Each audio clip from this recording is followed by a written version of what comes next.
Hi, you're right, it's Mr. Thompson here. I know some of you will know me as I either would have taught you in Year 7 for history or I'm your current Year 8 history teacher. For those who don't, I'm one of the history teachers at the college and I just want to take a little bit of time to talk through GCSE history and provide some guidance in light of you choosing your GCSE subjects this year.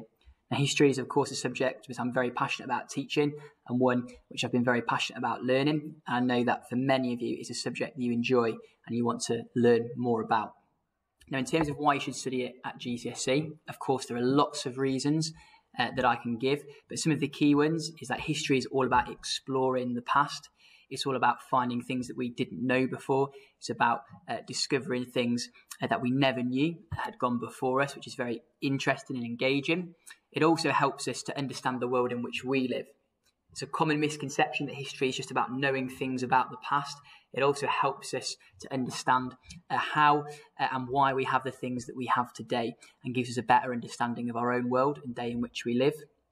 It also enables us to understand our culture and the culture of others.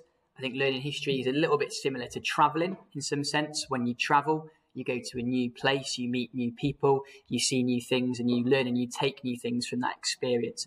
It's very much like that in history. Of course, not literally, but in our minds, we visit different places, different periods and different people in the past, and we take and we learn different things from that which we study.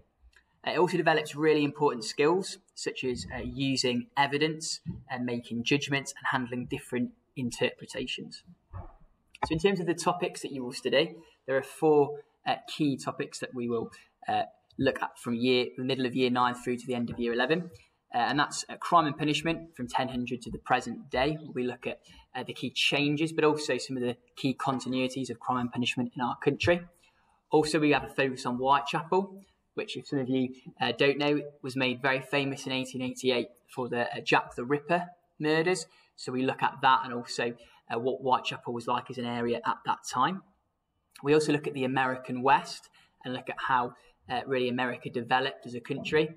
And we look at things like cowboys, Indians, the American Civil War, okay, some of the key things that you would associate with that period and that time. We also look at King Richard and King John, who were two very different people, even though they were both kings and were both brothers, and we consider the differences between them and the different personalities and how they affected England when they were king.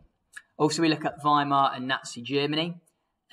Again, two very different periods, two very different times, although sandwiched together and both in the same area of Germany. And we consider how Weimar Germany, which was a democratic, freedom-loving state, eventually weakened and became Nazi Germany, which was, of course, the exact opposite.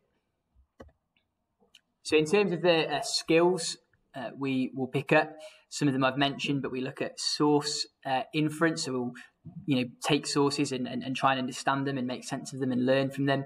Analysis, that's we explore things in depth. Evaluation, we try and make judgments on how valuable and how helpful certain things are to us when we are trying to learn about history. Also, we understand different interpretations and how people can argue different viewpoints with regards to their view of the history we learn. We also look at chronology, so trying to put things into time order and build up an understanding of things over time.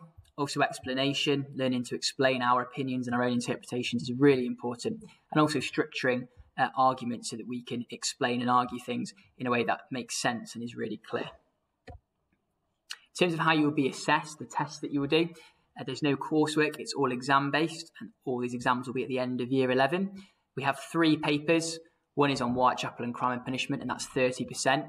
The second paper is the American West and Richard and John, 20% each, but making a paper that's 40% in total. And paper 3 is Weimar and Nazi Germany, which again is 30% of the GCSE.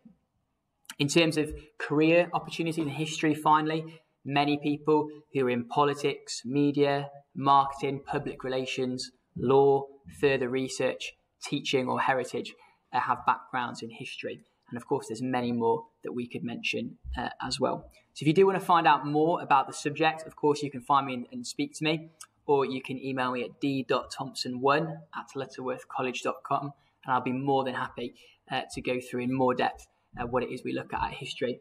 But I hope this PowerPoint and this video has been helpful, and for some of you will convince you that studying history is the right subject for you and will bring lots of reward as you step up to meet its challenges and do your best when studying it for GCSE. Thank you.